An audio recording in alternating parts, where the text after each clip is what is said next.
జీవితమంటే కల కాదు, అది కవులు రచించే కథ కాదు.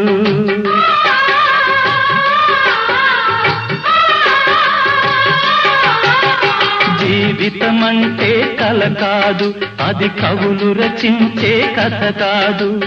కనుమరుగైనది సిరి కాదు, అది మనదని తలచుట సరికాదు.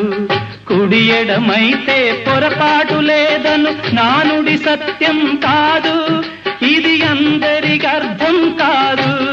ఓ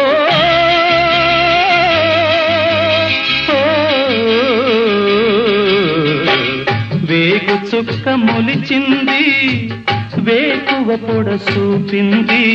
తూర్పు తెల్లవారక ముందే కాలం మాటేసింది, నా కళ్ళను కాటేసింది, కాలం మాటేసింది.